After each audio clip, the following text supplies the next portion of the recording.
Hey,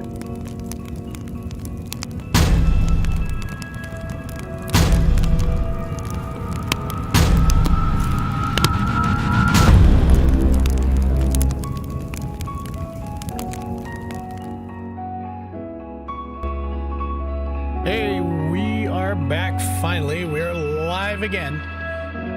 So the storms knocked us out for a couple days, but we're back. We finally got connection. We're finally got a stream that's can stay up and stable. So hey, we're going to do the art that we would have done earlier, but that's okay. So we're live on Facebook, live on YouTube, and live on Twitch. So catch us at any of those. Join in the stream, join in the chat. Today we're going to be doing a couple different things. We're going to be doing some design work on just some elements, some stuff I may want to throw into the stream that pertain particularly to Beyfenn. And then we are going to do some layout and penciling on some sequential art that I had an idea for earlier today. I find that I get some of the biggest inspiration in church. So, like, I get downloaded with ideas all through our worship service. So we're going to work on an idea I had today through that for a page in the comic that I'm writing called Red Forest. So we're going to do the layout of the page as I imagined it, and then play with it a little bit. I don't know that we'll get to inking today, but we'll do the layout and the basic pencils and maybe some more refined pencils before we finish the stream today. So with that, let's go ahead and get started. So first off, we're going to work on some Beyfenn items. So, and to do that, I'm actually wanting to create a graphic, something I can send, excuse me, to the first 10 followers that I have. So if you're part of the first 10 followers, send me a message, give me an email address that's good for you. I'm going to create a graphic and it's going to go out to just the original 10. So,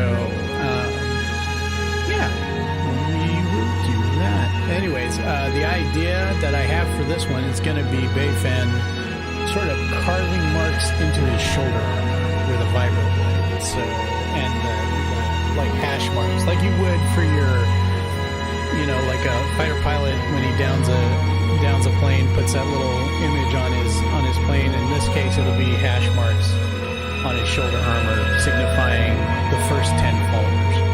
So, anyways, we're going to work on that today. That's the idea. We'll see how it goes. Maybe something else will come in mind.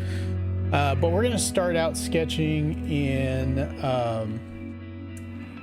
Clip Studio just to get the basic idea. We may switch over to Affinity to do some of the vector work, depending on how far we get, but we may just get to penciling designs today, but we'll see how far we get with it. But first, before we do any of that, we're just going to do some simple warm-up sketching, just throw out some ideas and just see kind of what pops up. So with that in mind, we'll grab our handy-dandy digital pencil,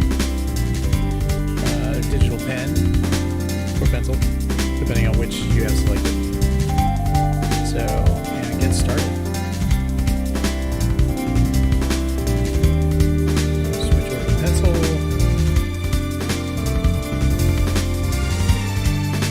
Size.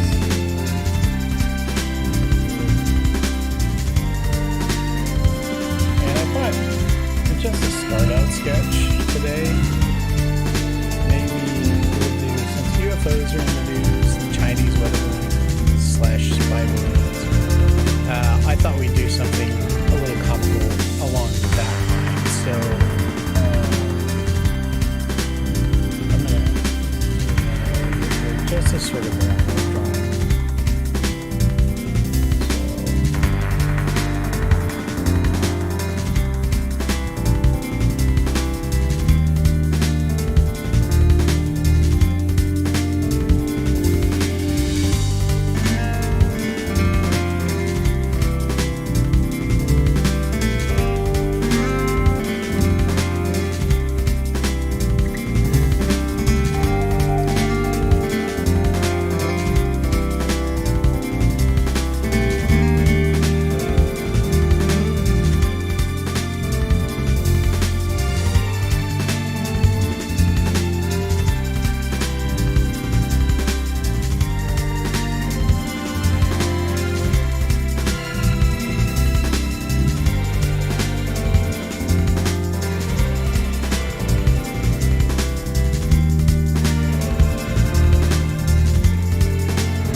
Patch in here.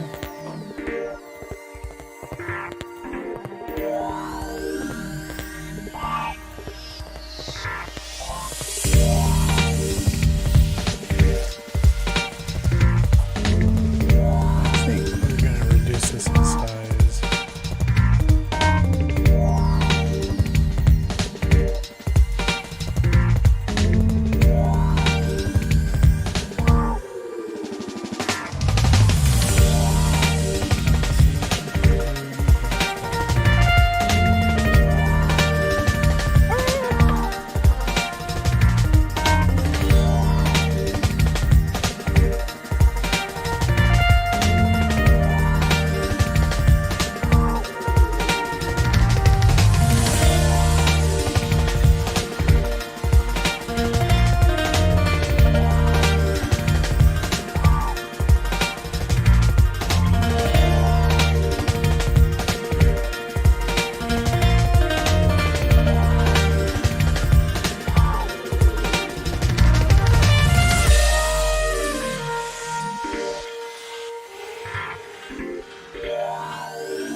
Reduce this down a little more.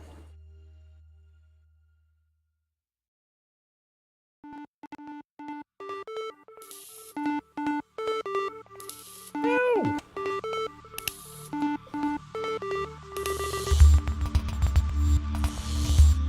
And I know what you're thinking. You're like, hey, this is just Beyfenn. How does this relate to UFOs? Well, you'll see here in just a minute.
the size of this.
Beyfenn says, save the planet. Pop a balloon. Because you just never know. Could be a spider. You don't know.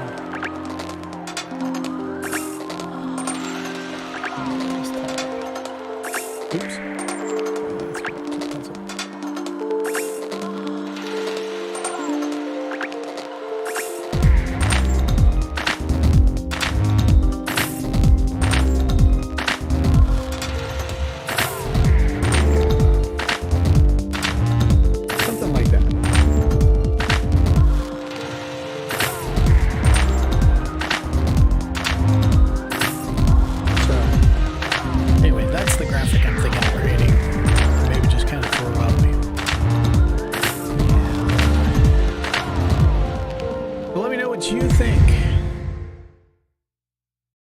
Send me a message in chat.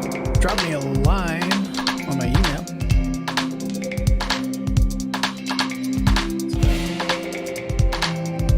If there's anything you'd like to see or like to see me draw, let me know.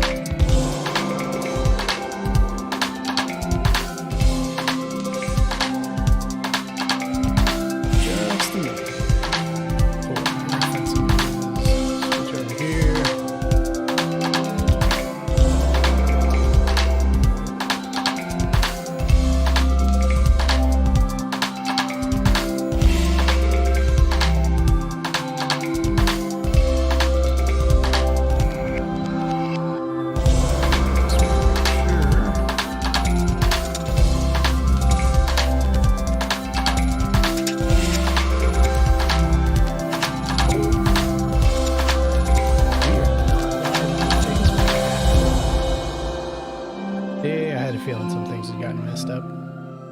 That's okay.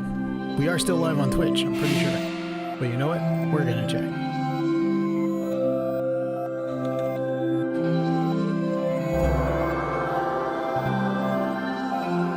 We are, however, gonna cut the sound.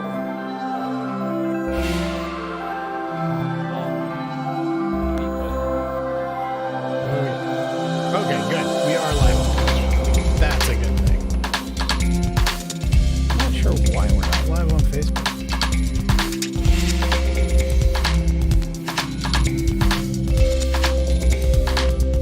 Maybe Facebook's just running. No, we are. We are live on Facebook. Okay. Okay, that's good. Just had to make sure. We are. We are live on Facebook. Okay. Okay, that's good.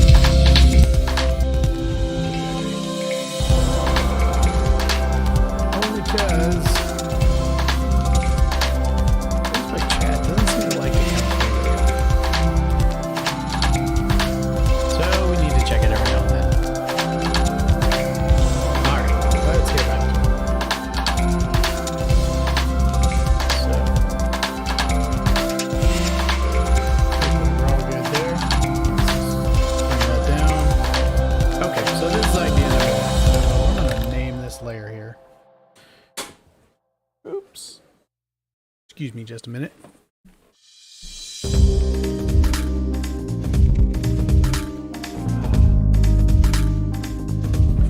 All right.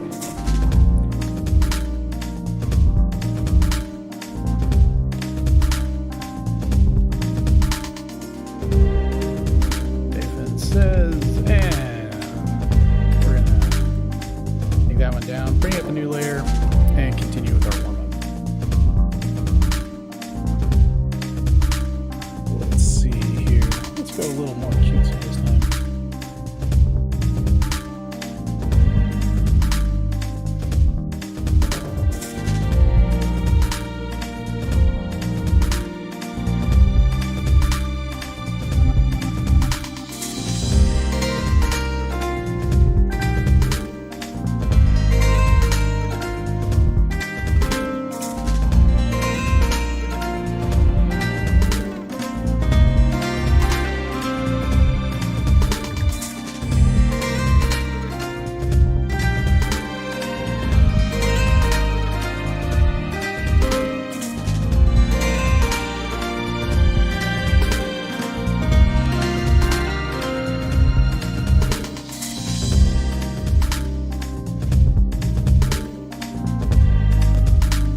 a plan when you start, or does it just flow? A lot of it just flows, but some of it is definitely planned. Like the sequential art we'll do later on, that's definitely planned. But you're actually going to see part of the planning process. The layout is part of the planning. It's sort of like, I've got my, here, let me show you. Okay, so this, if you can see this, this is the rough sketch of what we'll be doing later.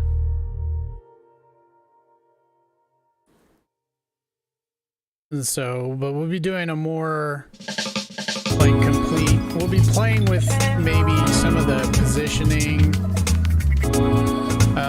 and stuff like that digitally, because it's just a little easier to move it around and stuff like that. So you're actually going to see the design process, the actual planning part of it.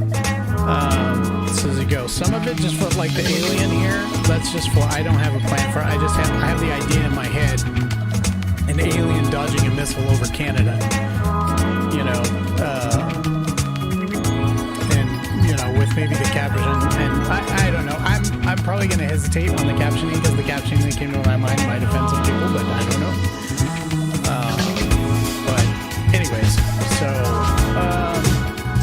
so alien dodging a missile, that was part of it. The one, I don't know if you saw earlier, the other one I was penciling was this one, which is an idea for just a graphic that I want to send out to the first 10 followers that I had on Twitch. And so if you follow me on Twitch, you're part of the top 10, send me an email address and I'll communicate with you, because when I have the graphic done, I want to send it to those first 10.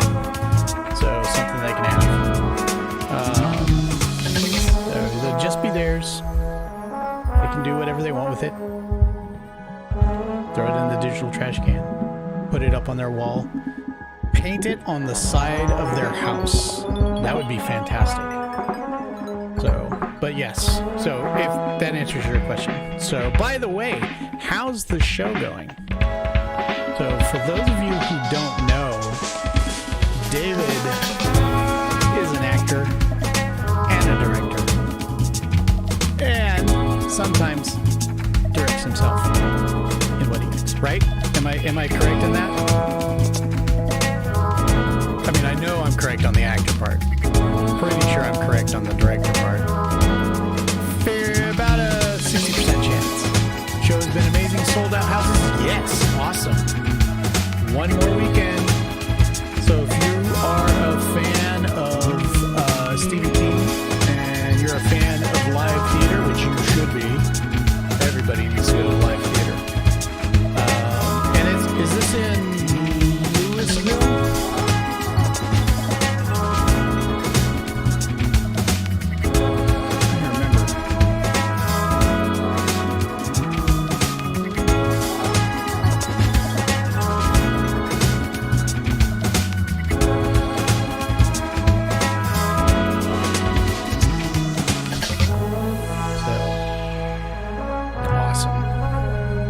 So if you haven't had a chance to check out David live in theater, you really should. So he's a great actor. He does some really great stuff. And he's a Star Trek fan. And I know I'm really more in the Star Wars vein, but I like my Trek too. It's okay. There's room enough in the universe for all of us. All right, let's get back to it. Huge Trek fan. That's okay. I'm a Trek fan too. I've made my pilgrimages to meet some of my favorite Trek actors. So yes, tickets go. Oh hey, if you're in Facebook and you want to go see the show, it's Lakeside Community Theater in the Colony. David's thrown up the address in the chat on Facebook. Click on over there. Like you said, tickets are going fast. One weekend left. So head on over and go check it out. Okay, we're gonna click on this. We're gonna click on that. And I'm gonna go ahead and add me a new layer. And let's do some inking. Just to kind of warm up the old inking. You are welcome, sir.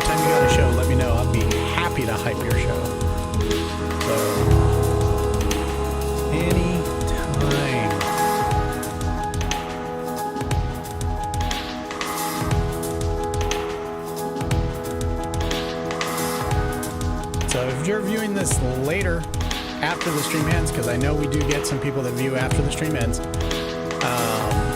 make sure you click that link and check it out. So next weekend's the closing weekend, right?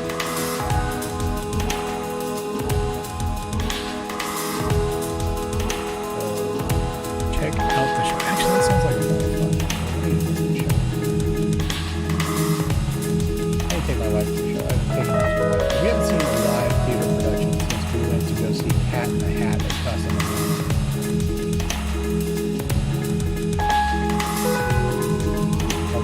One of my favorite shows.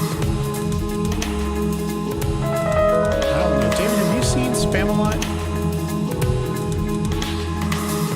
So that was one of my all-time favorites.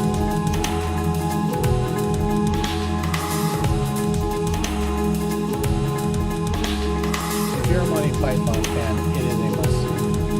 I'm not sure if it's playing anywhere anymore, or if it's touring at all. But Spamalot. Did you see it when it came to Dallas? Did you see it at the fairgrounds? With Michael Sibley as Arthur.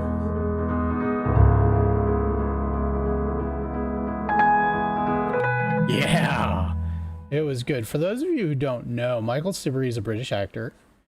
He is known for a number of character roles, but one of my favorite character roles that he did was he played a couple roles in Jeeves in Worcester with Hugh Laurie and Stephen Fry, which if you haven't seen that, you are definitely depriving yourself. It is absolutely one of the best comedy series ever made. So yes, absolutely hilarious. So I got the privilege and the pleasure of seeing Spamalot open an opening night at the Wynn Casino in Las Vegas. Yeah, great comedy series. Yes, it was. So a bit of Fry and Laurie too. Amazing series. So definitely watch it with someone who likes British comedy.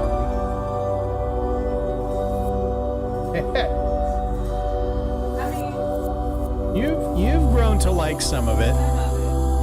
So my wife has begrudgingly learned to like some British television. She's beginning to understand what they say, mostly. It's still not funny to her. That's okay, honey. I know. You love me enough to put up with my British comedy and British television shows. And I love you for it. And my weirdness, yes. And my weirdness.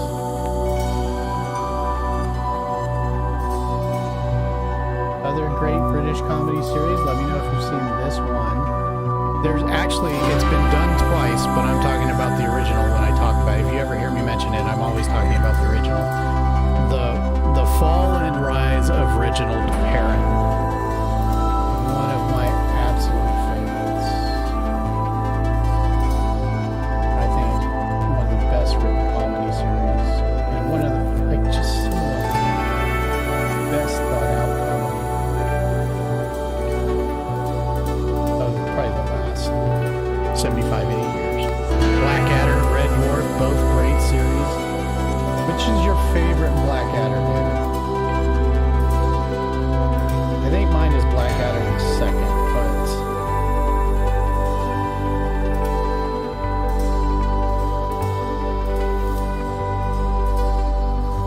I think mostly because that one had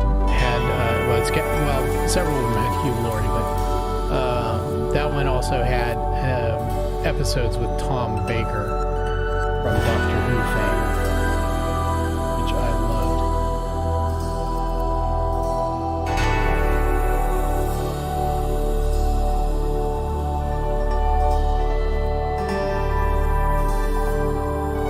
Because Tom Baker is my favorite Doctor Who. mostly because he's my first Doctor Who. With John Pertwee being my second best Doctor Who. We're in a really close second, too.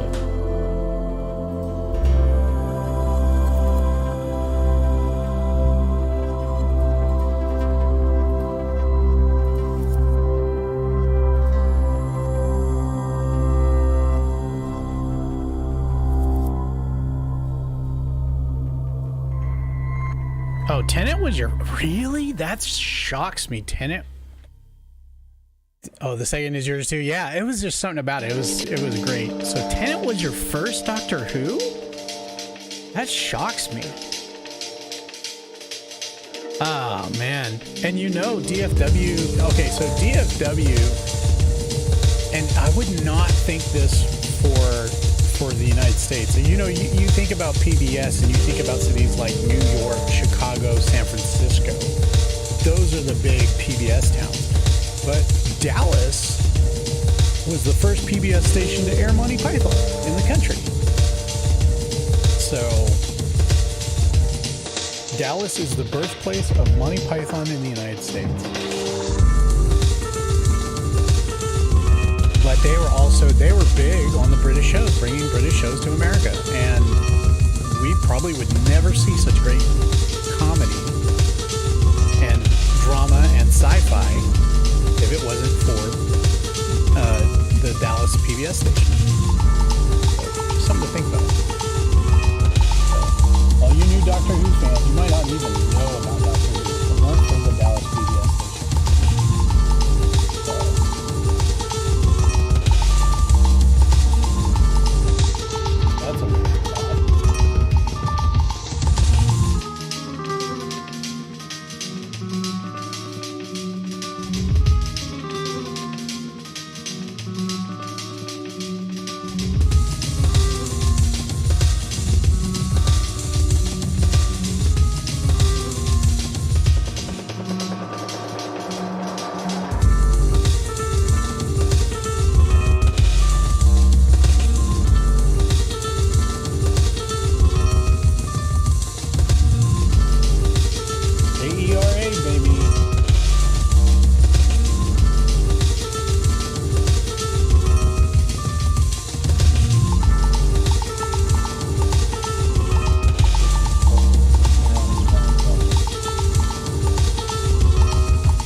David, have you done writing? Have you written theater?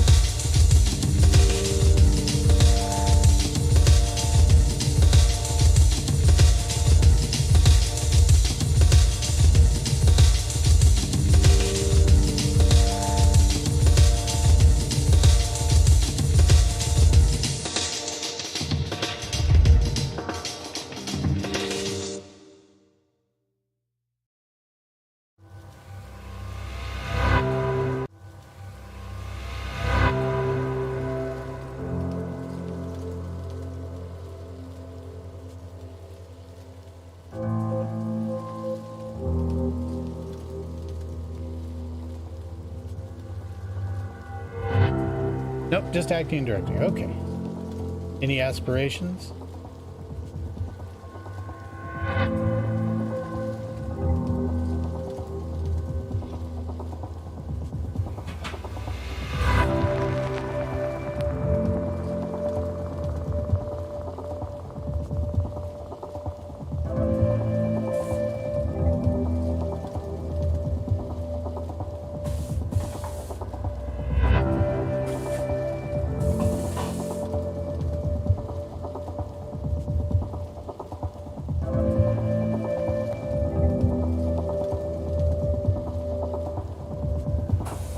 I actually tried writing some stage stuff.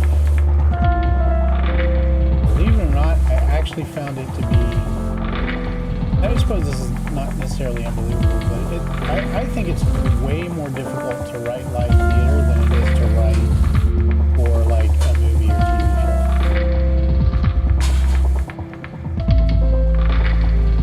So my one attempt at it, well, really two attempts at it, were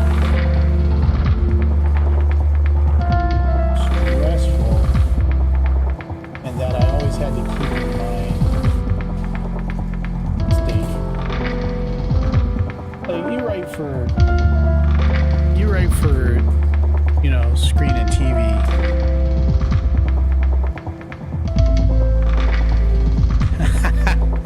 I bet that was fun. Doing a Clue version? Yeah, I bet that was fun. Did you have multiple endings like the movie?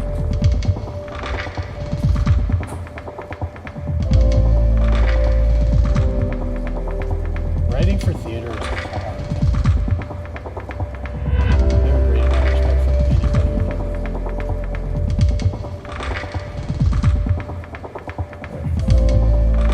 Okay, let's see.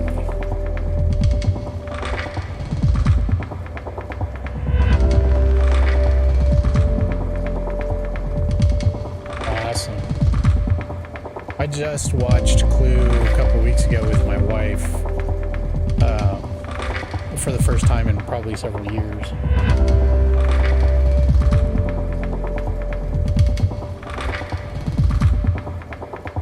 Although watching it just reminds me of how old I am.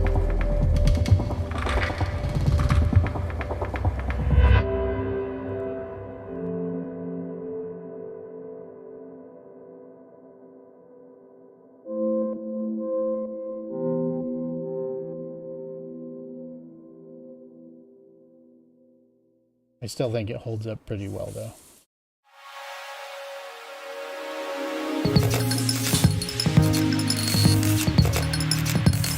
But I'd be curious to see what a modern day version of it would be, although I can't imagine it would be much different than Glass Onion. Because Glass Onion to me had a very Clue feel to it. I don't know if you've seen Glass Onion yet.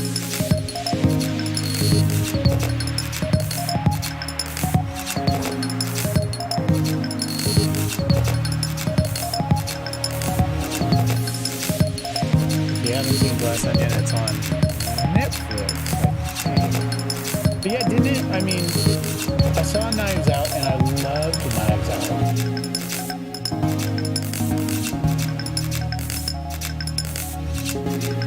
But Glass Onion felt very different to me. And in some ways better. Glass Onion.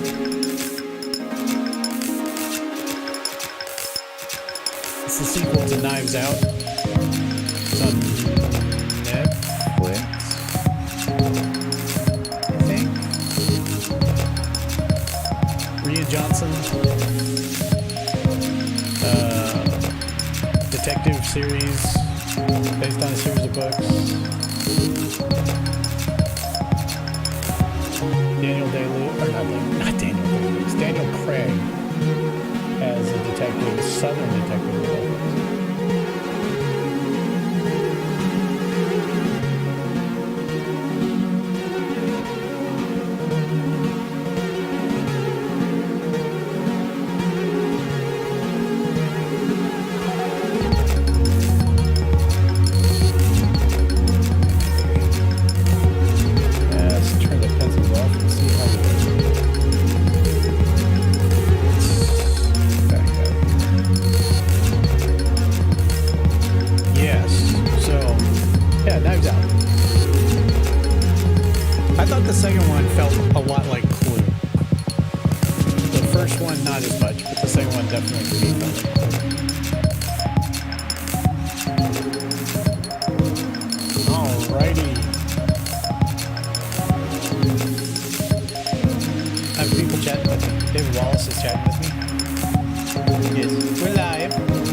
You like it? I like it. I think it looks pretty cool so far. Should I color it? Maybe we should add some color. Let's do some color. It deserves some color. It's good enough for color.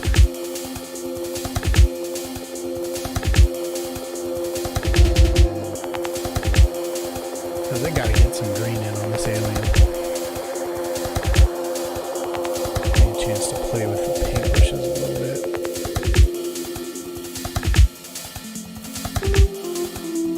Should we do color or should we do craft? No, we'll do paint. We'll do paint.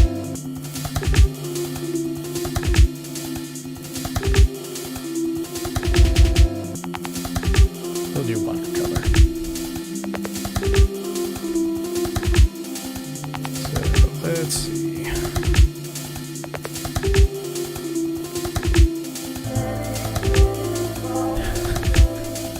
Thank you, kind sir. Thank you. That jet would be no match for Clay. Yes, true. So, but I was listening to a podcast earlier this week, and I like listening to some strange podcasts. One of the ones I listen to is called Blurry Creatures, which I find interesting. It's basically paranormal, but from a quick Christian worldview, which to me is a pretty interesting way to present a show. So,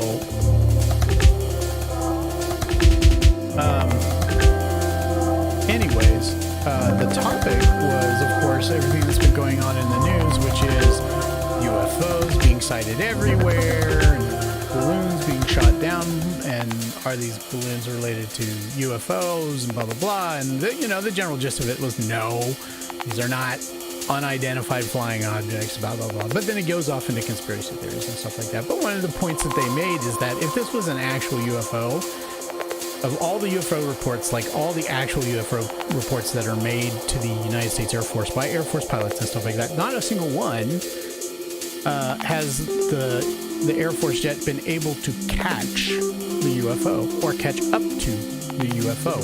And thus neither would any of our missiles. Not that the jets are faster than the missiles. The missiles are clearly faster than the jets, but none of our missiles are fast enough to catch these things when they take off at whatever speeds they take off at. So they made that point. So clearly, yes, no. The jet would never, and would never, the fighter jet's never going to be able to take out something that travels at warp. So folks, yes, we are going to nerd out here. Yes. F-15 fighter jet is not going to take out a Klingon bird of prey. I'm sorry, it's just not going to happen. Not going to happen. You can try all you want. A whole fleet of F-15s could not take out a Klingon bird of prey. Not going to happen. Let alone a D-7. It's not, haha. Didn't think I knew what a D-7 was, did we? But I do. So...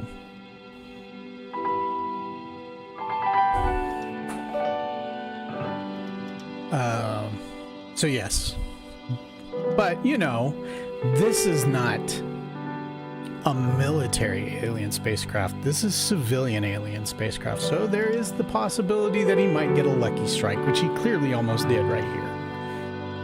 So it came close. He didn't get his man, but he came close. So let's put some green on our buddy here. All through drawing this, David, I was thinking of Phil the whole time. Not our cohort, but the animatronic Phil.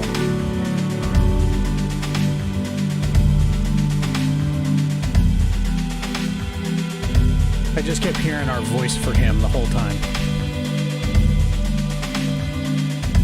Yeah.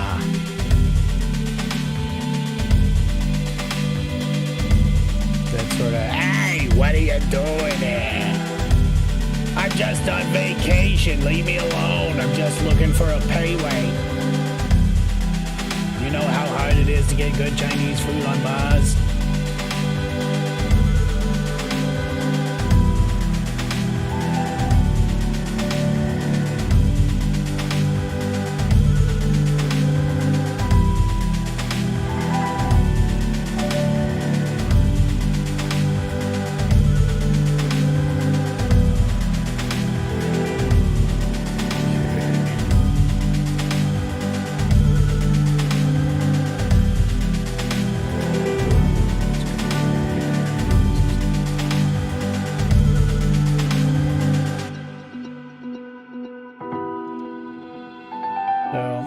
doing the coloring in Clip Studio, but in the future, you will start seeing me take stuff into a program called Rebel, which is a painting program. It simulates watercolor, gouache, oils, inks, but it simulates the flow of the liquid, and you can tilt the canvas to affect the flow of the paint within the program, which is very cool. So we may be doing a little of that in the future. We're not going to do it today because I'm still getting re-familiarized with Rebel, but it is a pretty cool program. I really like it.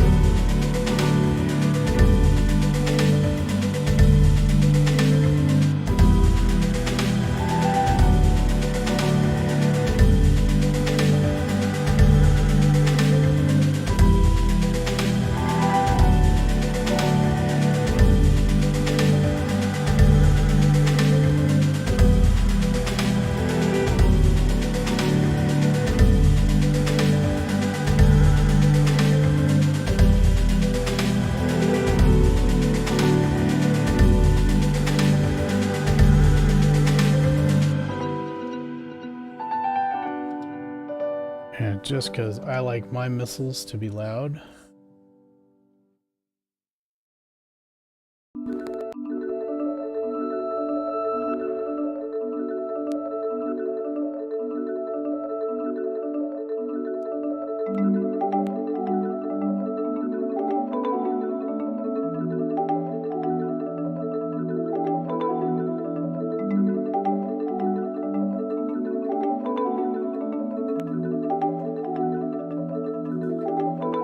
Whoa, let's not do green on the...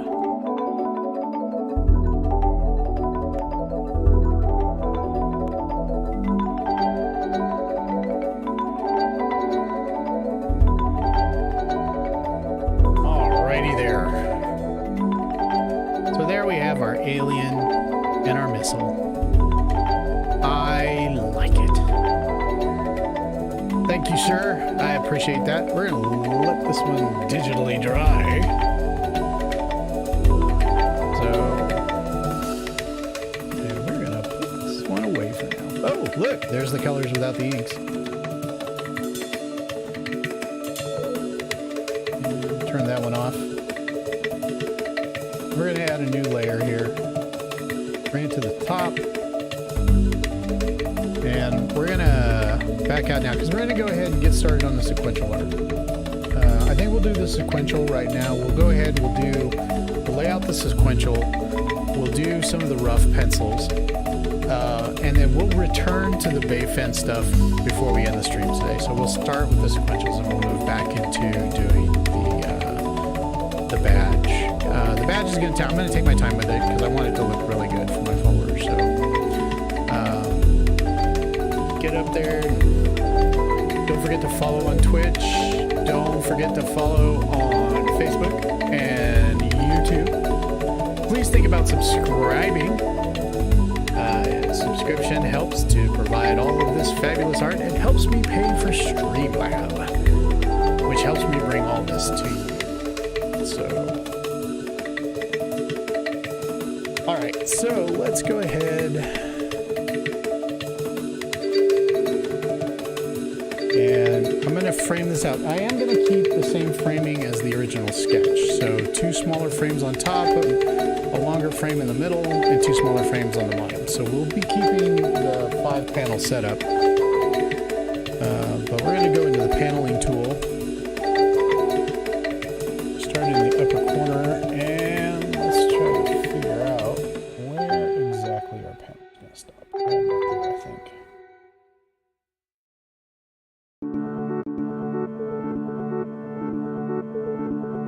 Leave our gutters. Middle panel.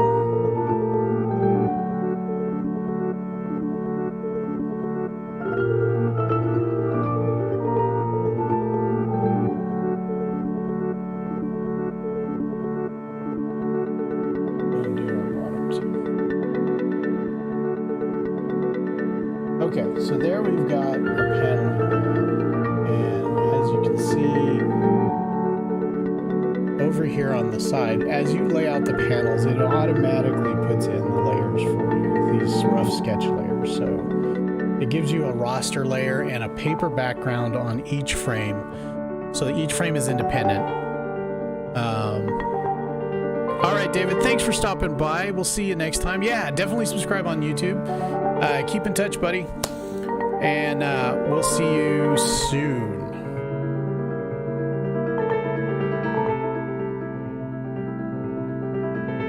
So every time you lay out a frame, it gives you a paper background and digital paper background, and a raster layer for you to be able to raster. I don't know why I keep saying raster layer, so that you can sketch on the raster layer over the paper background and see what you're drawing. Now, I don't know why, this may just be the way my brain works, but like I see these frames up at the top and I think it's going to be at the top of my list. It's not. It's actually at the bottom. Now, I could probably fix that by starting my frames at the bottom and working up, but it always trips me up the first couple minutes after I put the frames in. So if I want to select my top frame, I actually go to the frame at the very bottom and select one of the layers under that frame. So just something to be aware of. It's not a big deal, but it does trip me up from time to time. So it's kind of crazy to think about. So, okay, so in this sequence, Red Force is being confronted by an individual. He's angry, he's mad, he wants to get revenge on the people that made him who he is. And this guy is getting in the way of that. And it's not going to go well for this guy, because Red is mad and is going to smash anything in his way. Or so he thinks. So the first idea I had was to kind of give you this one's eye view of this guy getting in Red's way. This is Red. This is the guy getting in his way. And I wanted the guy to sort of have a sort of weird artsy, I don't know the right term. It's sort of an 80s art gallery mogul type feel to him. A guy with a business suit with large shoulders and a ponytail, smoking a cigarette, and just completely not oblivious to the fact that Red is behind him, but just doesn't care that he's behind him. Doesn't care that there's this big, giant, hulking, massive monster with trees and stuff growing out of him, emitting radiation and about to stomp him in. Couldn't care less. So that's the idea. Now, to help me get the angles right, so I like these. If you haven't seen, these are Bodycoon. These are artist models. They're really articulated. They're really cool. I love using these things. They're amazing. What I generally do with these is repose them and then take photos and then bring the photos in and use those as a reference. But I'm not going to do that this time, because I am going to show you something that is available in the studio, which is actually kind of cool feature. And that is...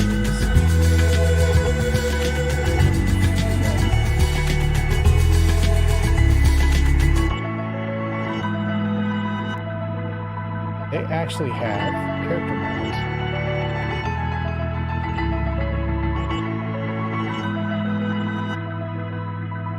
Posing models, so you can actually pull in a figure.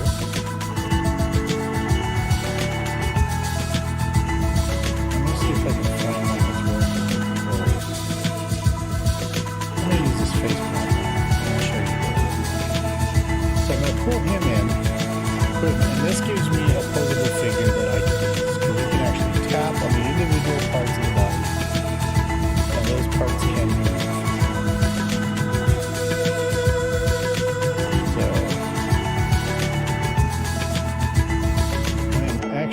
first, I'm going to rotate my character here.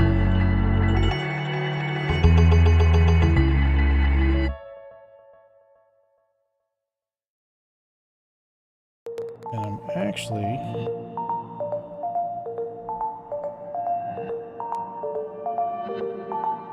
I have him up a little bit. I'm going to grab his arm, bring his arm down. I'm going to rotate his wrist. Bring the hand up. And I'm going to spin him around again.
Actually, I'm going to bring his head up. Sheltering his cigarette as he's lighting it.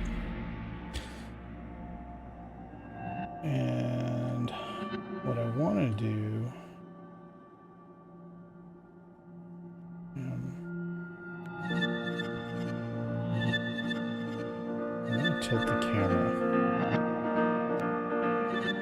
I'm going to give this a bit of a tilt to the side.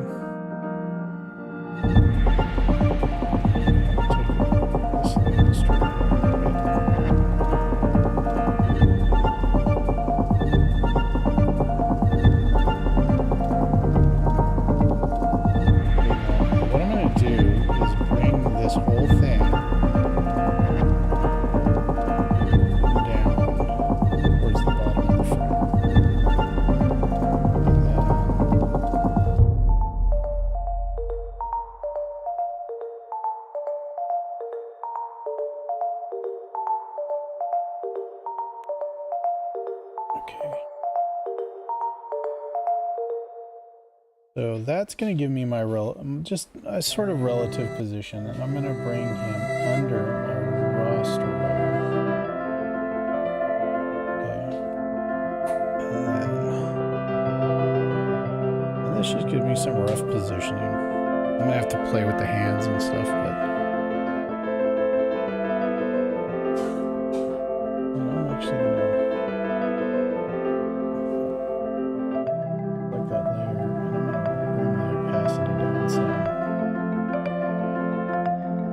that when I draw, it's a little more apparent.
just gonna give myself some really rough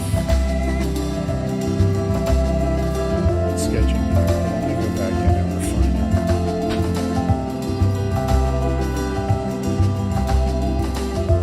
I'm really just kind of looking for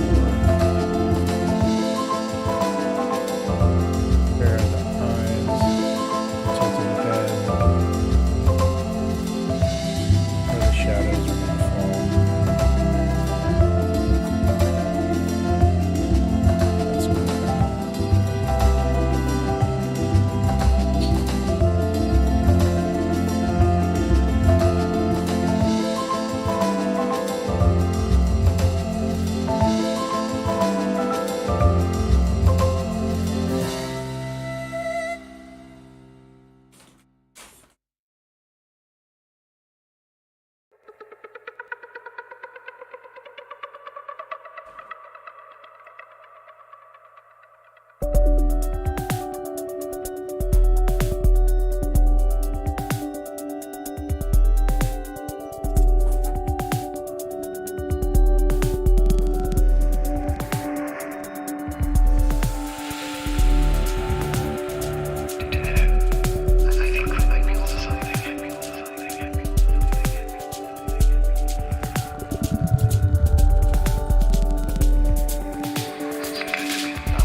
Okay, so now we've got our basic position, so we can go ahead and turn off our model.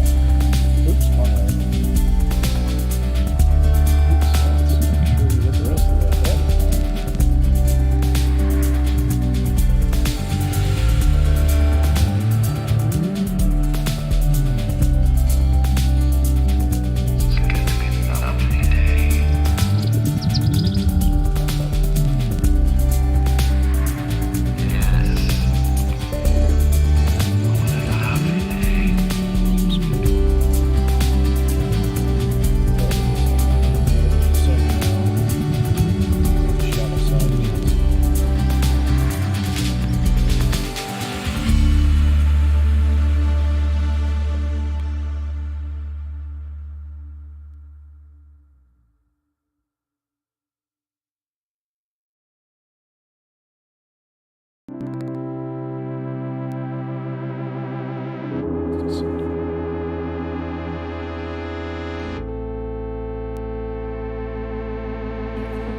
All right.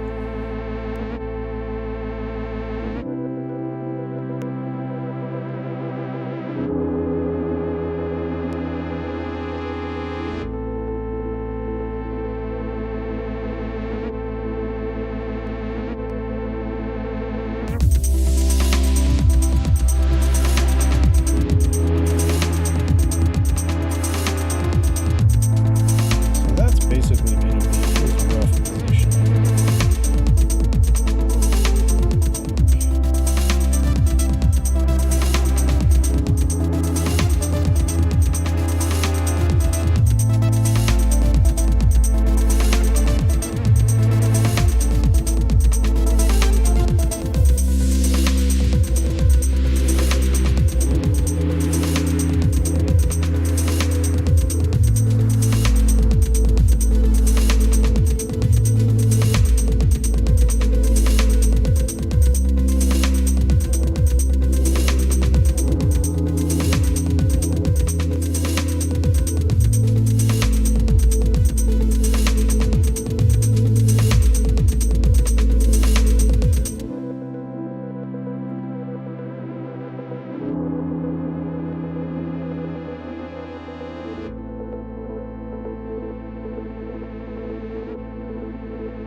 So we're going to do it again.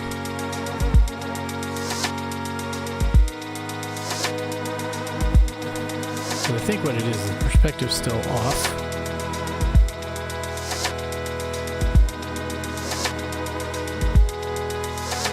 And so we'll do it again.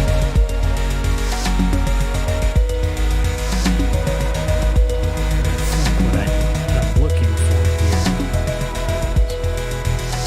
I'm going to start.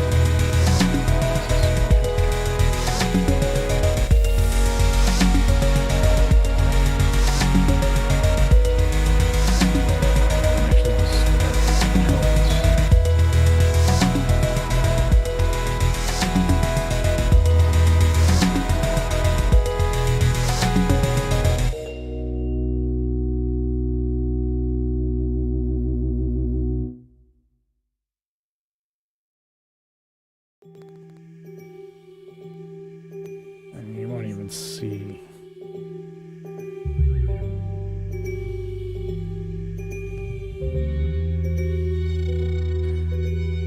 So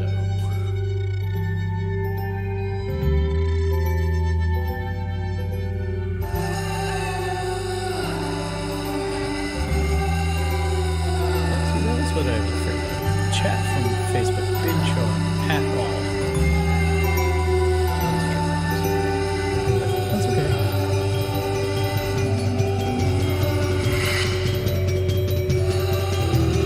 That's why I like to play it.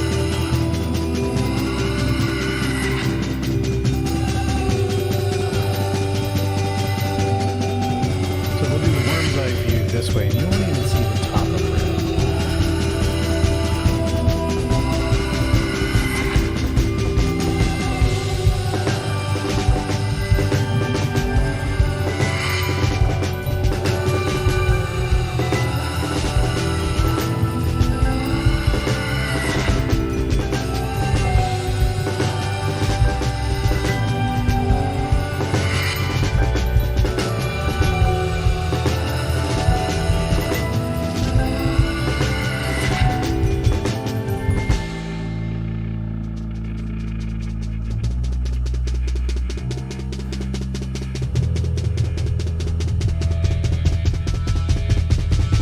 I think that's what was getting me.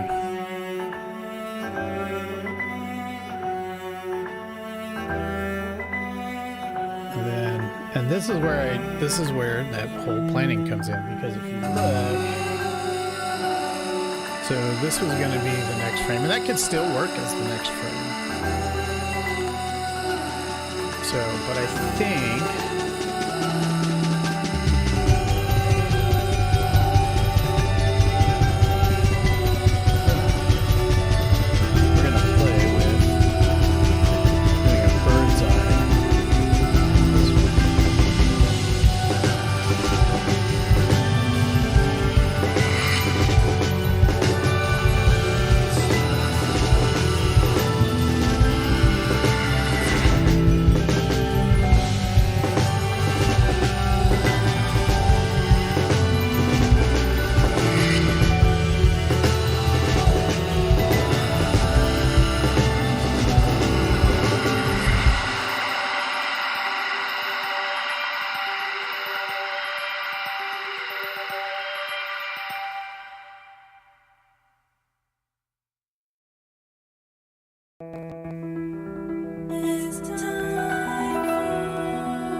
this back around.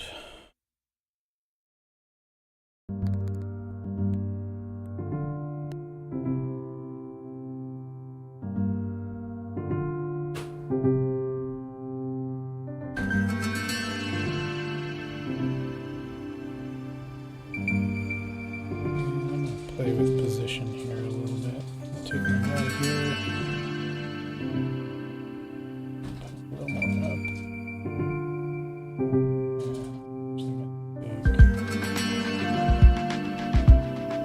Red here.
I like that a little better.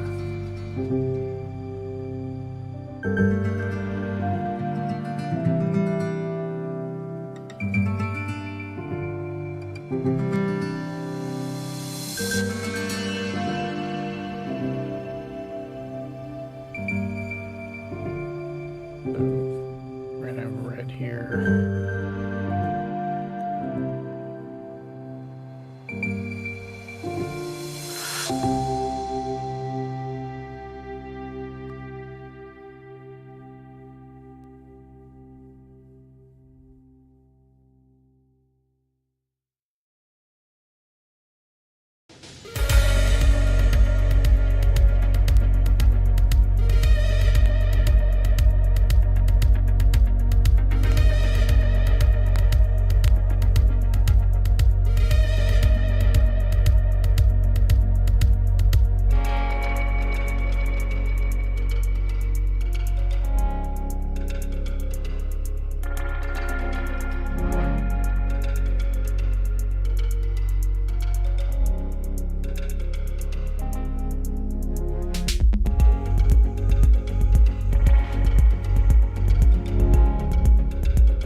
Let's see.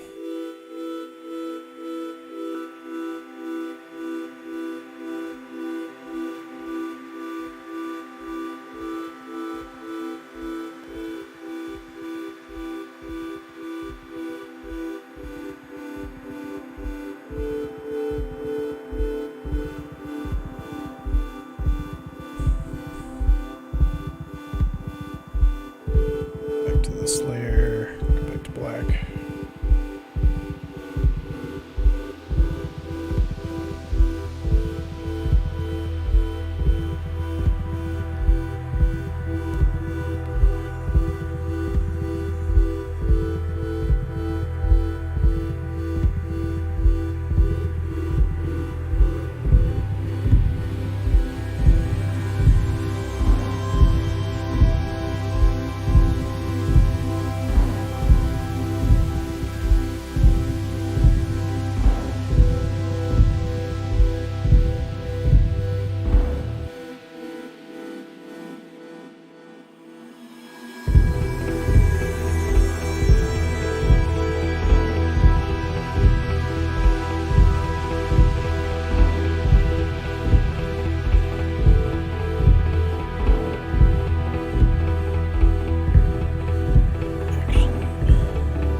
Something like that, I think.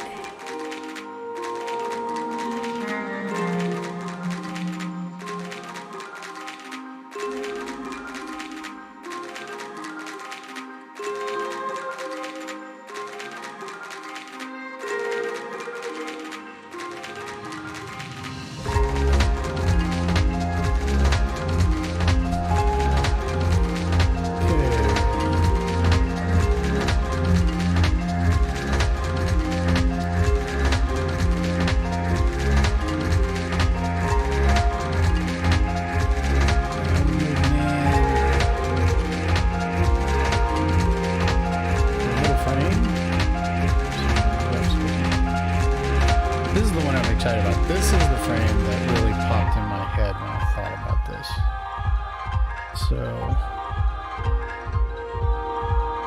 I'm gonna get rid of this real quick, give myself some more real estate, and I'm gonna get rid of this one.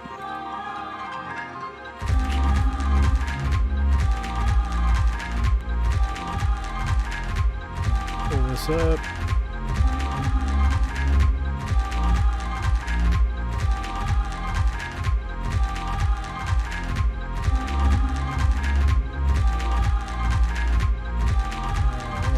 Real quick again at our rough. You see red has hammered down. So, and it's a from behind shot, so we're gonna kind of rough sketch in.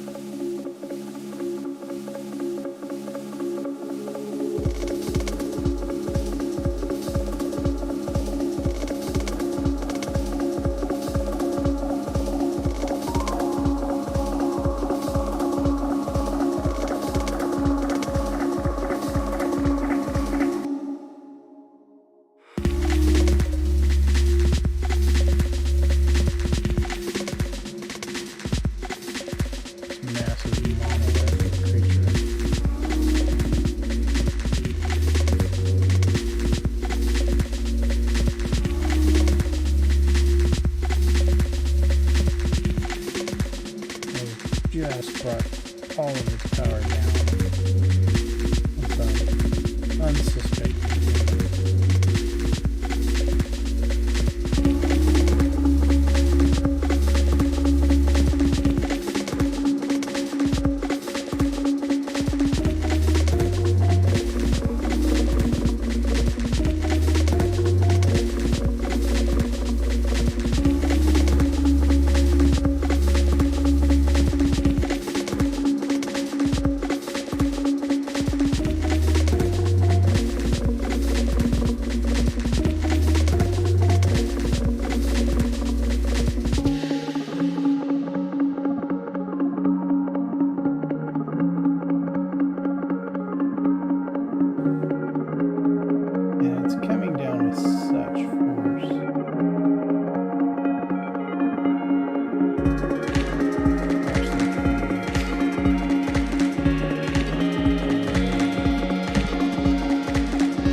And we may play around with the positioning of the text, but that's the essential part of it.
Wow, that was much quicker than I thought.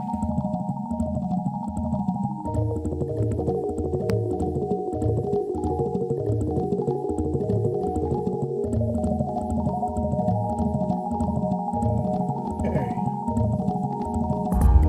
You're rough in the middle. Now the lower panel, the look of shock red. Dust cars.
back.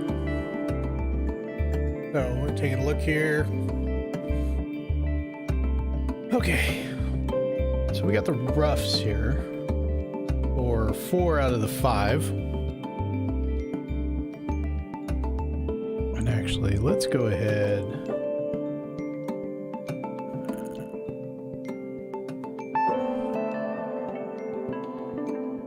Because red won't really have any pupils. What it'll have is areas where the color for his eyes will kind of fade out, almost as if they were irises or pupils.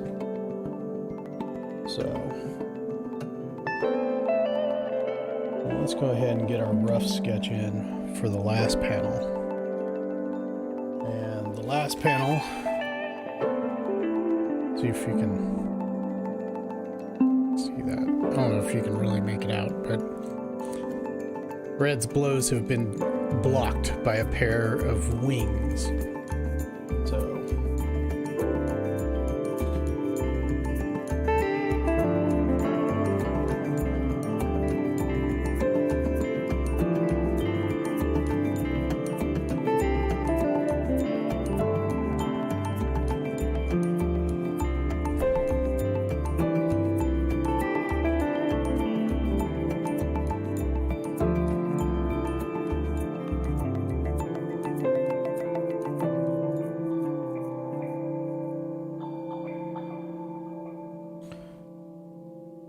just had another thought, which actually might be better than this. So what we're going to do is I'm going to turn this layer off. I'm sorry, we're going to go right back to this one. And I'm going to cant this a little bit.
this one.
Don't like any of that. It's going away. Going away. Okay.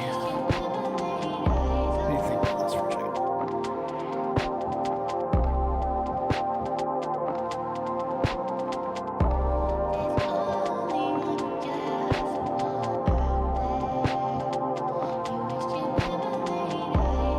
Okay, got it. Okay, let's try this one more time.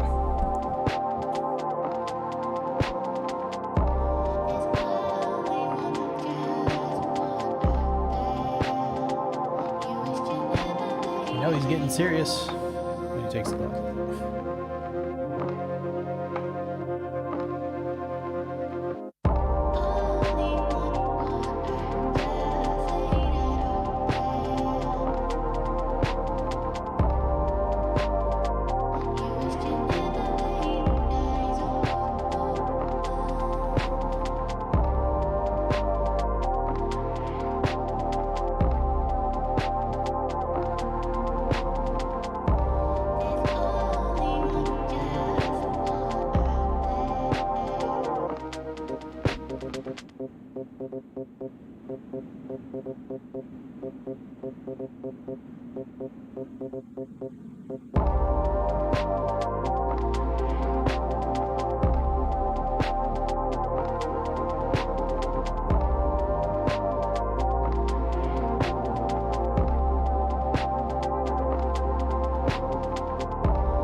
my dog's a little upset. Paying enough attention to her.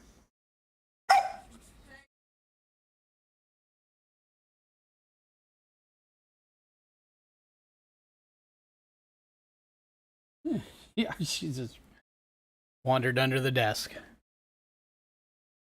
So let's give you guys a little better view of this. There we go.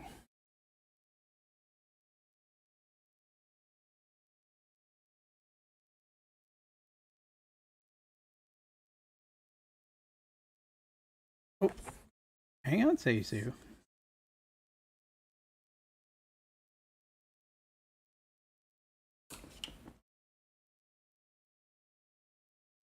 Oh, excuse me while I pet the dog.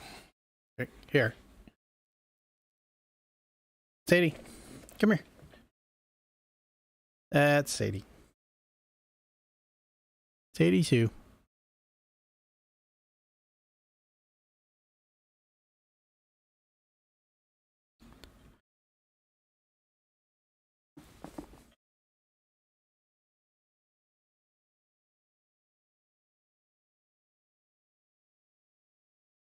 Okay. All right, puppy dog. All right, let's look back. See what we got here.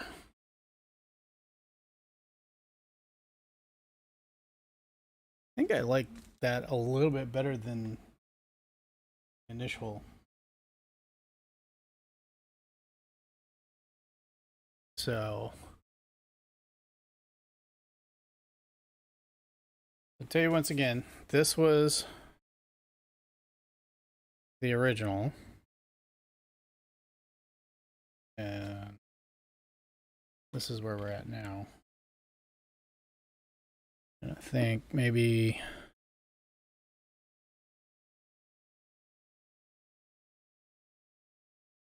less of this guy. Bring him up some.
I think I am liking that a little better.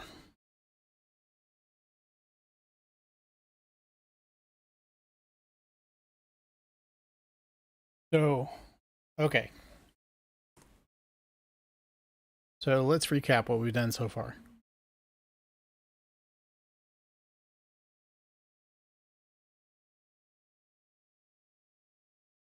So we got frame 1.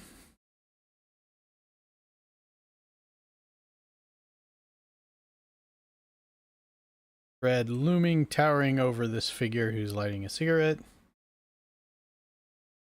We get to frame 2. Red's fist is coming down on the unsuspecting human. Rah. Frame 3. Bam! Hits with enough force to send debris flying left and right.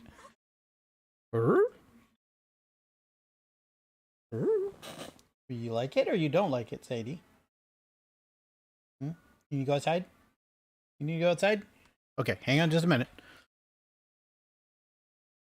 Frame 4. Red recoils in shock. Oh, we got to fix that, though. Because if we're going to do this over here, we need to fix this here. So So we'll go back and fix that. And last frame, boom. Red staring at his mangled hands, the wings outstretched from this little tiny figure in front of him, who was not what he thought he was. So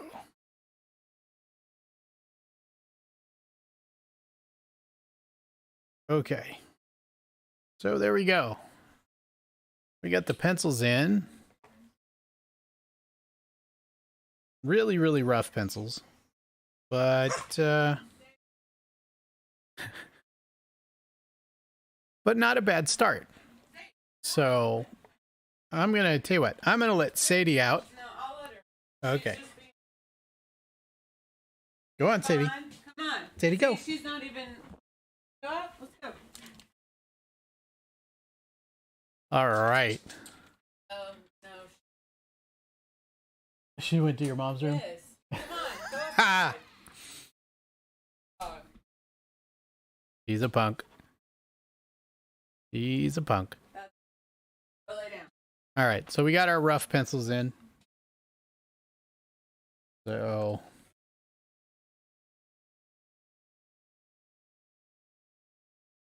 excuse me just a minute, but you know what? It just occurred to me, if I am not seeing chat in Facebook, there's a good chance I'm not seeing it in Twitch either. So I'm just going to pop over and take a look at my stream and just make sure there's something going on over there.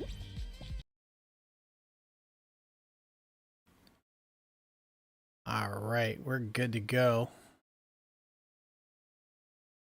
Boy, we're on this. Now, I don't usually have problems with Twitch, so that's okay. But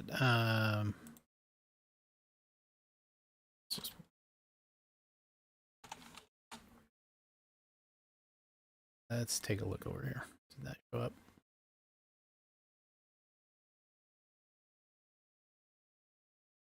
Yeah, that showed up. Okay. All right, so let's get back here.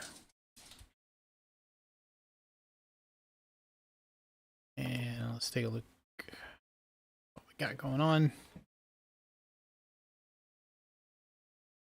So let's see what I'm going to do. I'm going to bring this down. 1980s.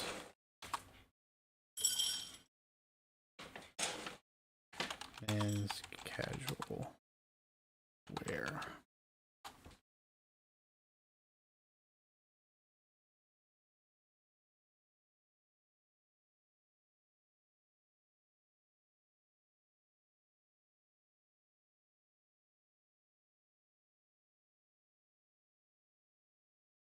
Don't want denim.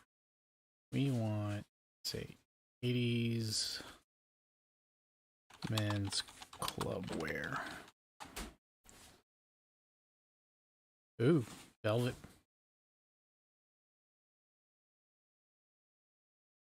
Don't necessarily want the Don Johnson look. That is not club wear. This is definitely not club wear.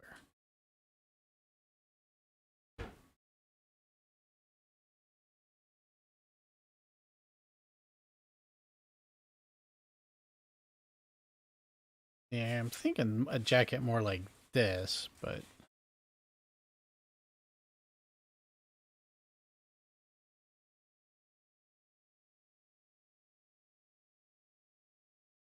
wow, crazy.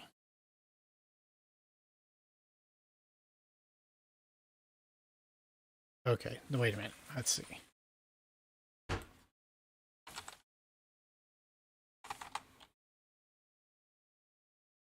Earl Hall. 80s. Boom. That's who I'm thinking of when I draw this character. Let's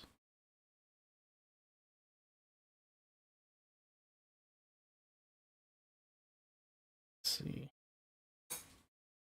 He's good. He's He had some great suits in the early 80s. I'm not seeing any of them.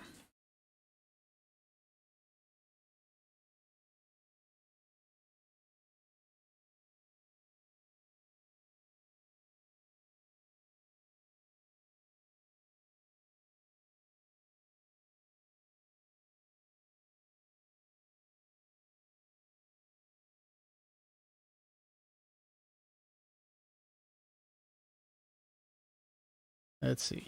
Town Hall 80s. Private Eyes video.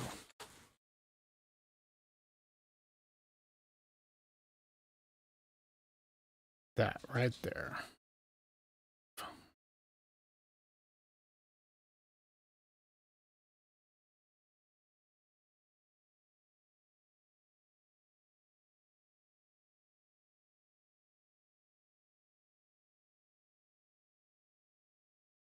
Oh, it's a GIF. I don't want a GIF. I just want an image. Got it. Okay. Let's see.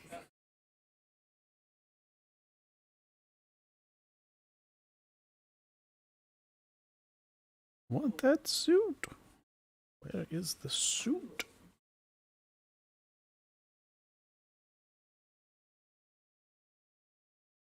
Keeps doing GIFs. I don't want GIFs.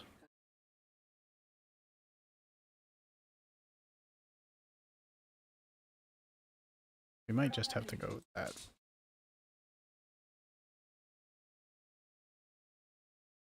So buttons around the waist. All right, so I'm going to put a new layer. No, that's the wrong one. See, this is what I was talking about earlier, about getting confused with the way it's laid out. So I'm going to add a new layer, and I'm going to come in with a different color. Probably red. Zoom in here. And I am actually going to start probably down by his navel, because if you look at the suit, it buttons down at the waist. Actually, it looks like it buttons maybe below the navel. So, and off to one side.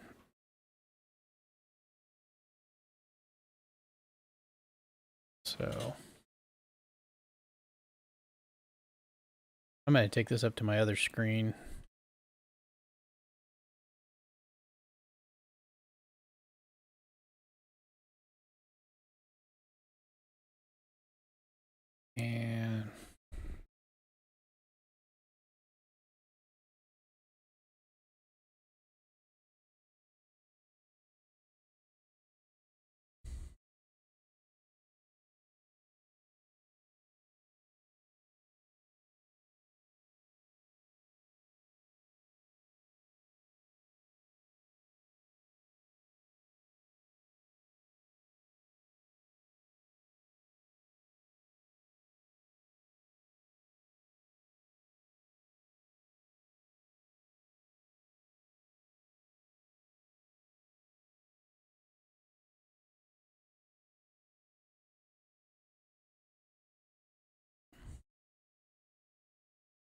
And we got to get the big shoulders in.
I feel like it went way down.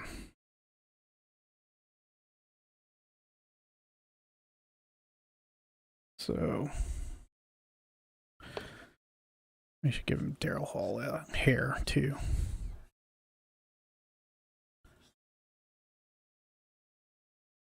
Because Hall had the coolest hair in the 80s.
Have fun. Say bye to everybody online. Hi. Okay. Oh, I mean bye. There you go. All right. So there we've got our Daryl Hall wannabe. So just sitting there. Lighten up. Back to here.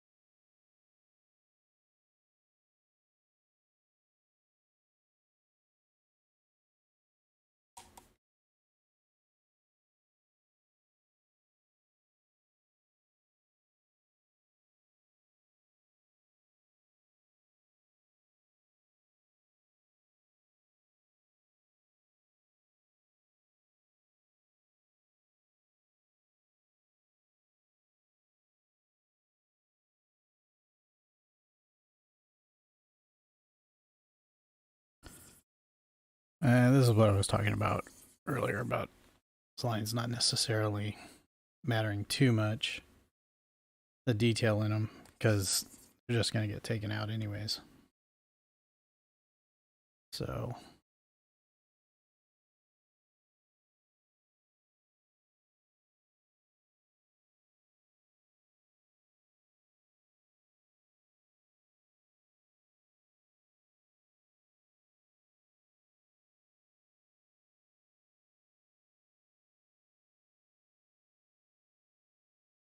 and let's go back to the pencil.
Okay.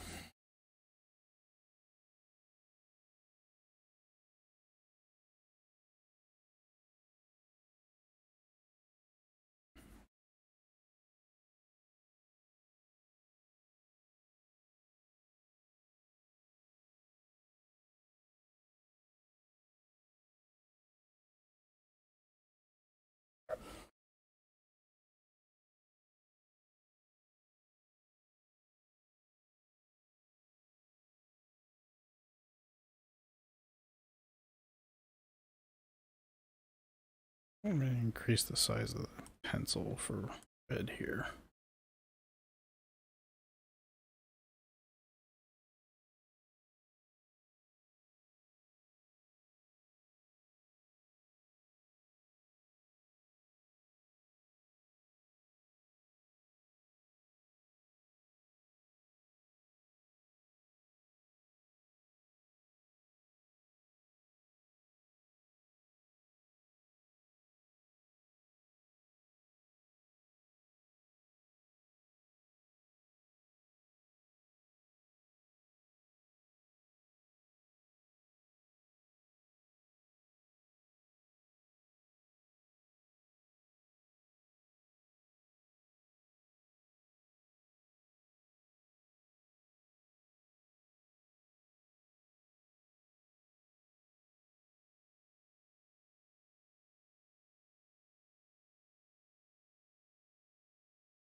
And I'm going to be very loose with the pencils when it comes to red. Because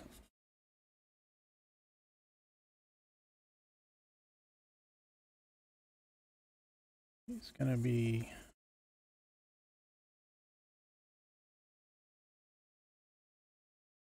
a change. Like all through the story, he changes, both internally and externally. And so I'm going to kind of keep it loose with his design. I mean, he has to stay consistent to some degree, but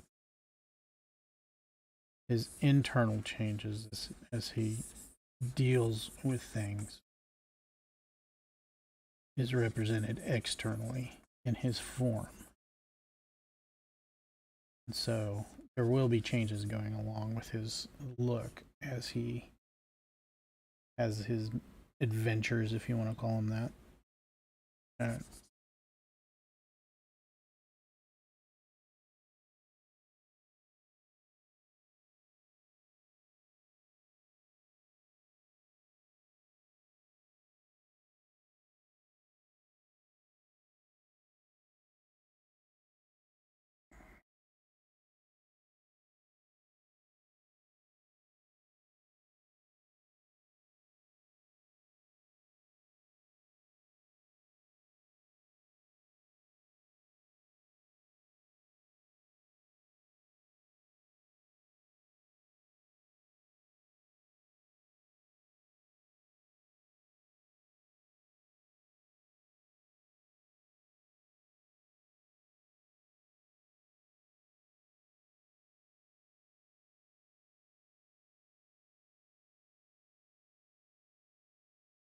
Let's take a step back and take a look.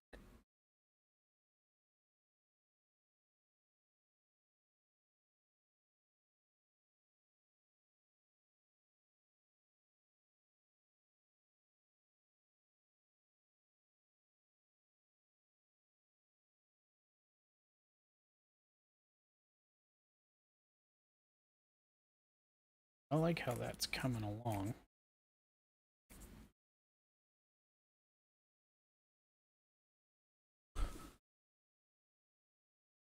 All right, now.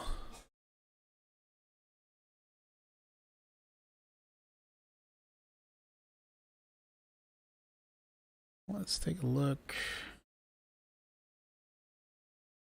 at frame 2. Nope. That's it.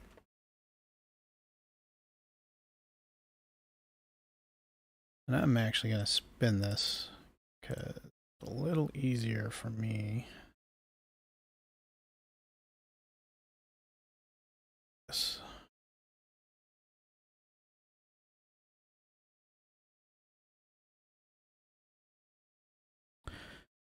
And I'm going to go back to a smaller pencil size.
Alrighty.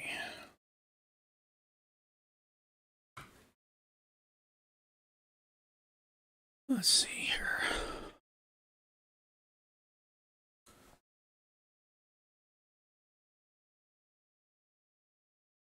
Back out a little bit.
One thing you haven't seen yet, really, is the reason I call him Red Forest is because he literally has a forest growing out of him as he grows. Throughout the story, he'll progressively grow bigger and bigger and bigger.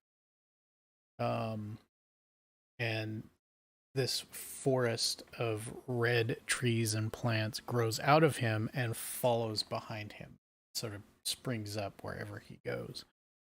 It's all, every plant that springs out of him is red in color and radioactive.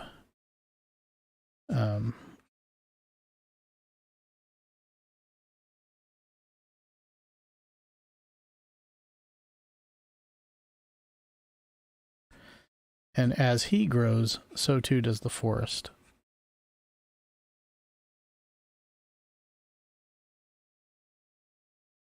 So the bigger he gets, the more trees and shrubs and stuff will grow on him.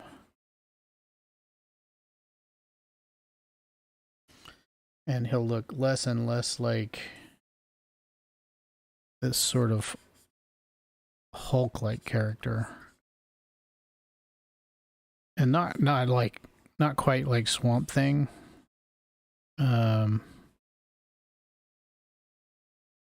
Maybe a little more sort of Marvel Man-Thing-ish in a way. But even then, not really that.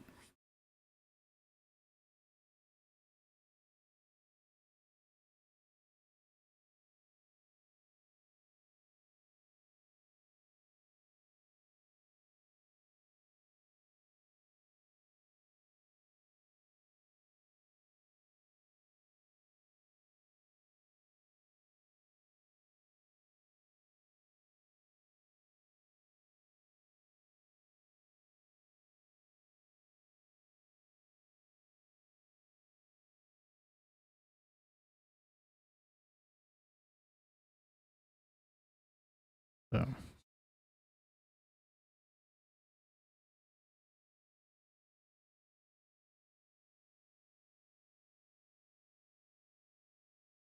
And just so you know, this is not a cautionary tale about the dangers of nuclear energy. That is not why he's radioactive. The story actually doesn't even really touch on it.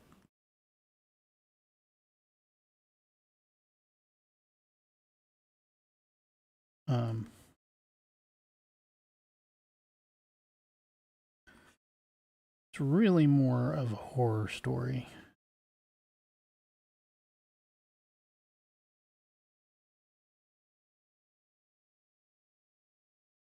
With some very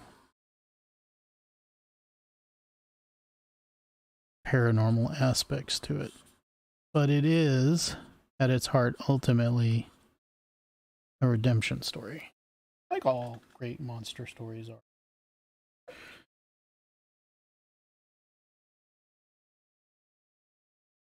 At least I think. A lot of great monster stories are redemption stories.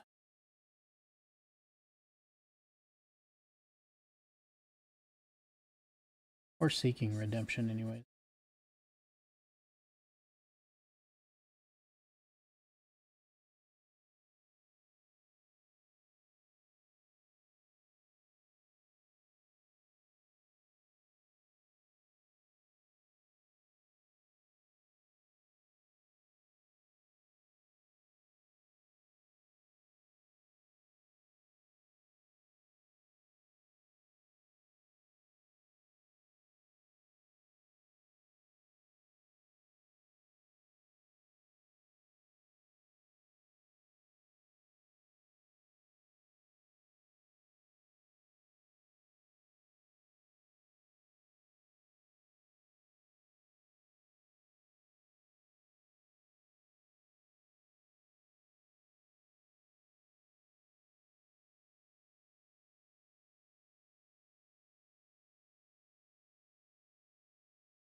Let's back out and take a look.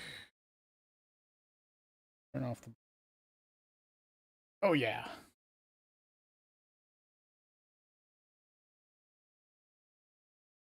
Liking that.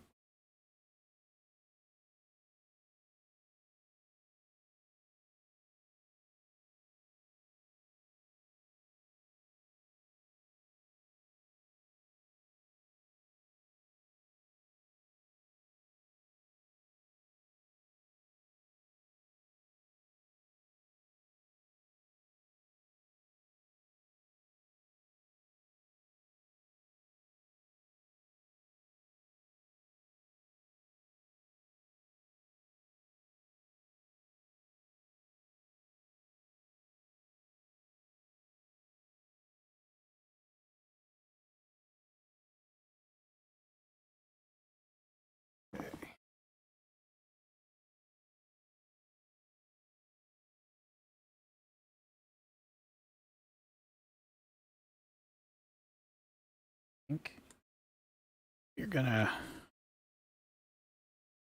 do our little guy here.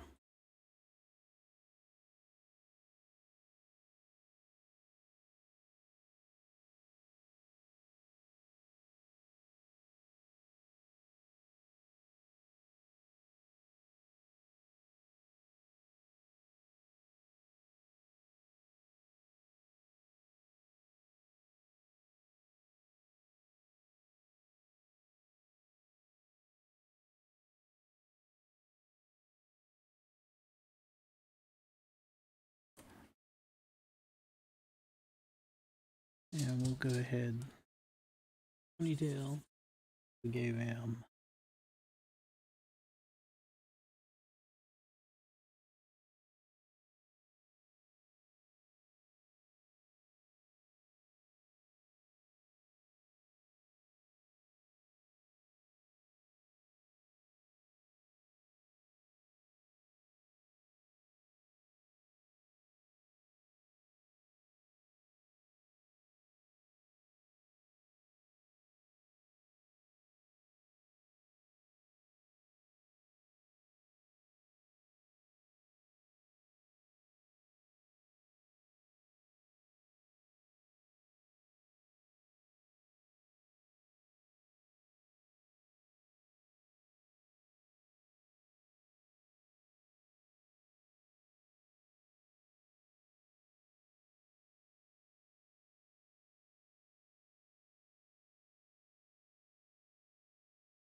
Okay.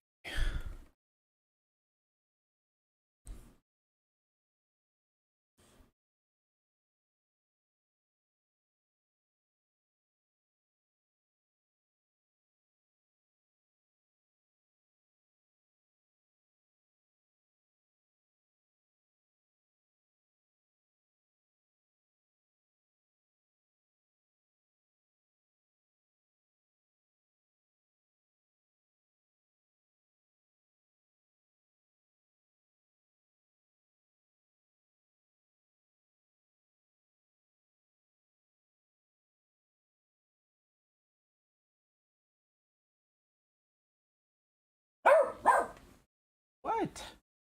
Sadie Sue, what are you on about?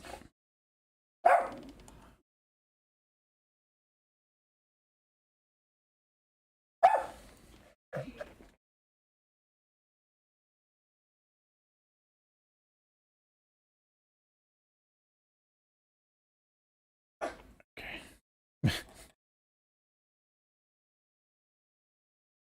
All right, so let's take a quick scan outward.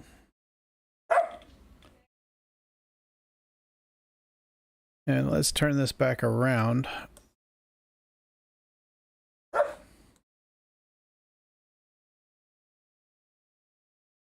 And now I think that's pretty good for the day. So we got the rough pencils done. We're starting to go back in and do some more definition in the pencils. So we will pick this piece up again tomorrow morning, or tomorrow afternoon when we stream at 12. Like I said, we'll pick this up again tomorrow. I'm going to close this part down. We're going to go back to the Beyfenn logo, or the Beyfenn image that we were doing earlier, and we're going to clean that one up and take a look and see what we come up with that. But before that, I'm going to take a small break and see what the dog wants.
All right, we're back again.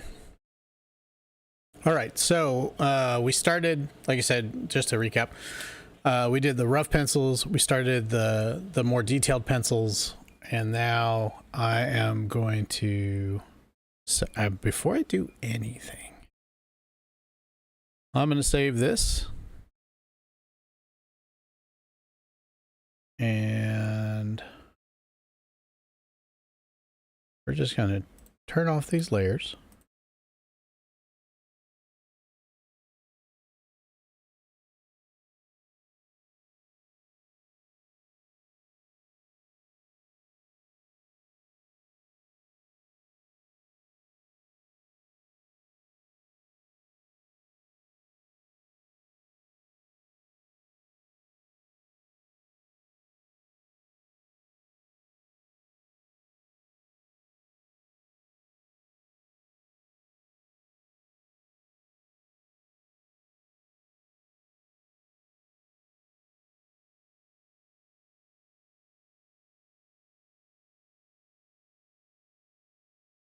She's a dog. That's what they do.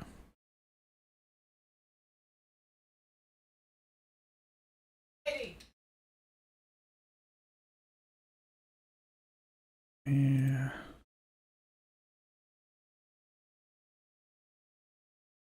Here we go. We're going to take this layer and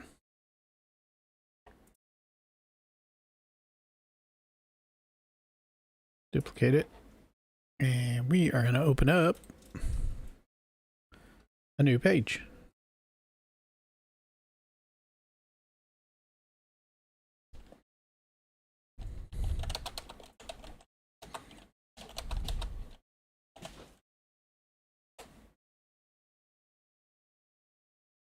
And let's close that window down. And real quick, we're gonna out to. I'm gonna take this copy.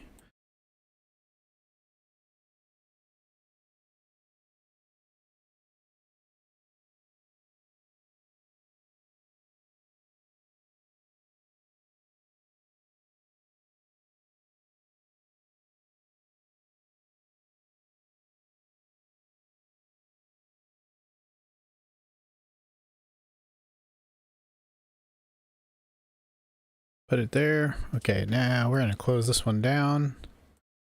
Save it one more time. Now we got this. Okay. So here's our rough sketch. So first things first. I'm going to create a vector layer.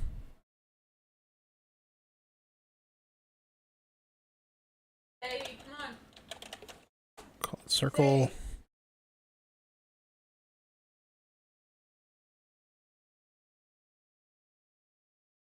Hey, Grab our ellipse tool.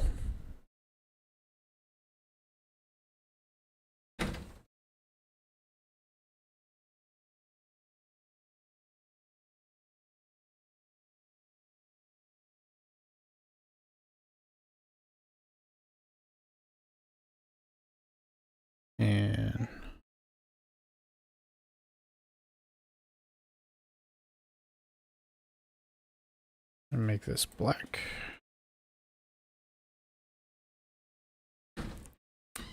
And we'll change the interior to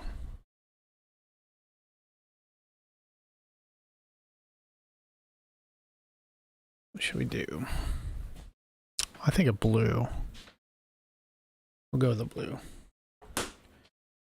And we are, oh, hey.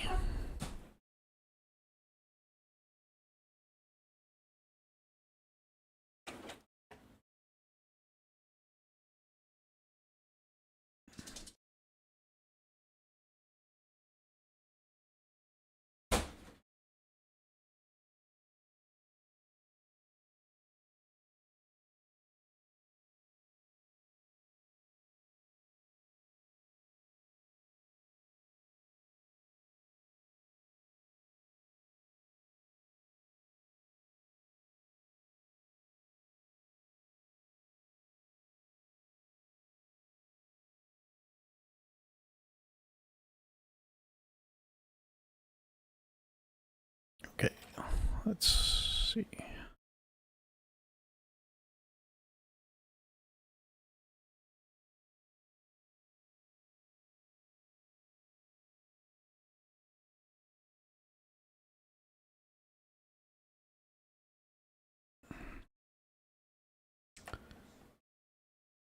Is that custom brush size? Up to 30.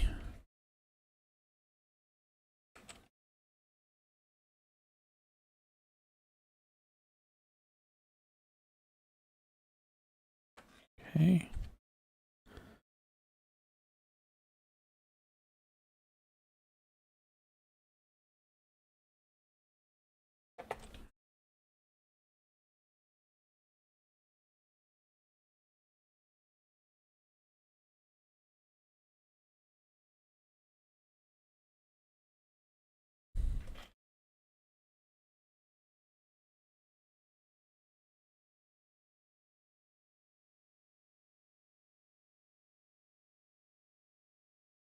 Oh, what on earth happened? My vector layer disappeared. Okay, let's try this again. Vector. Purple. That was weird. Okay. All right, now we go. Okay.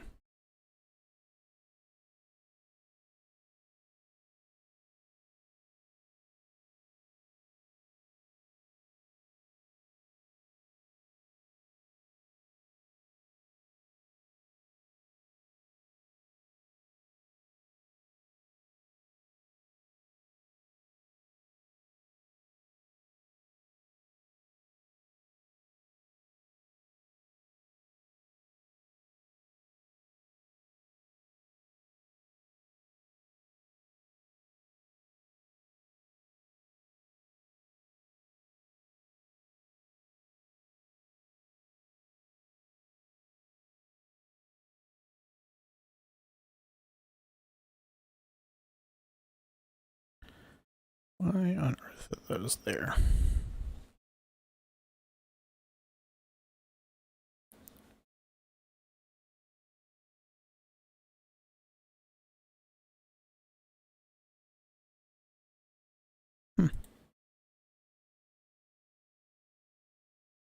Okay, so we got our vector circle.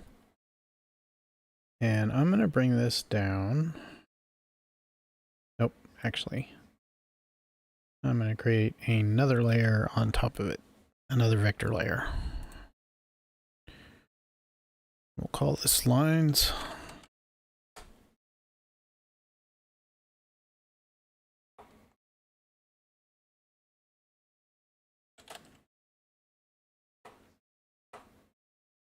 And we'll zoom in here.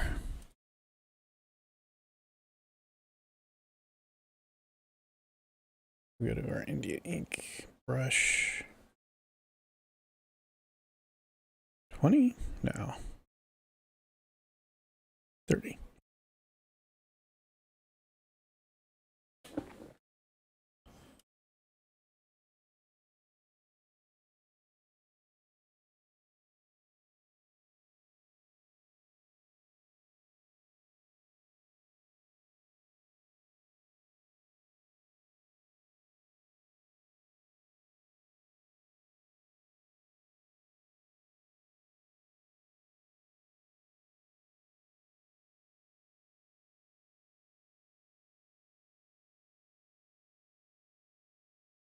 Okay.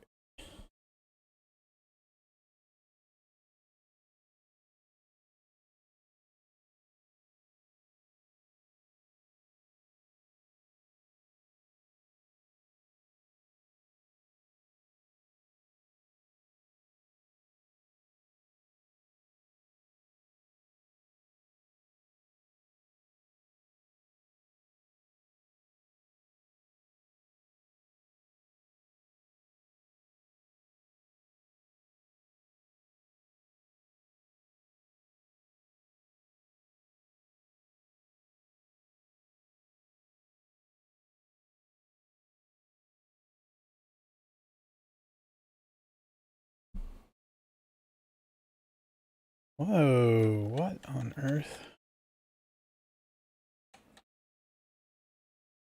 Somehow it switched over to my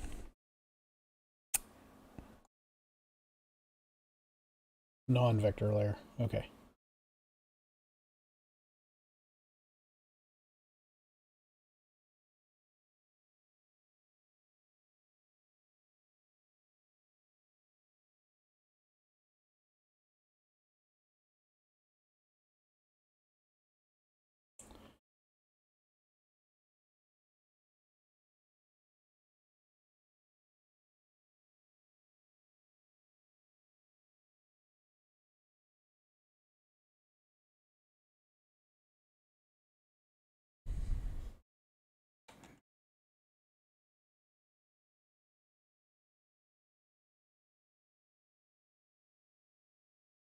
Okay.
Okay. All right. I really wanted to finish this tonight, but I don't think my back's going to let me. And I'm not really liking what I'm seeing because the pain is just getting a bit much. So with that, we're going to call it an end for tonight. We'll pick this up again tomorrow.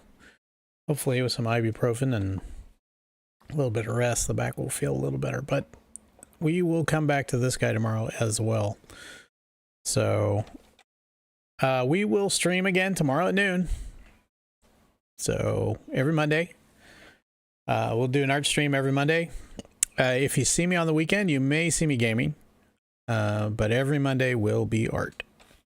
So hopefully Halo over at Show Enough Studios will be feeling better. So maybe we'll get to see her tomorrow. So in the meantime, if you haven't checked out Show Enough Studios on Twitch, please check them out. You can find them right.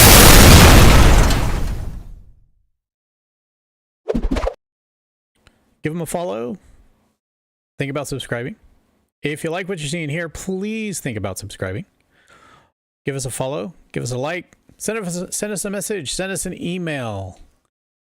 So we thank you for watching today. And if you come in later, we thank you for watching later. And hopefully we'll see you tomorrow.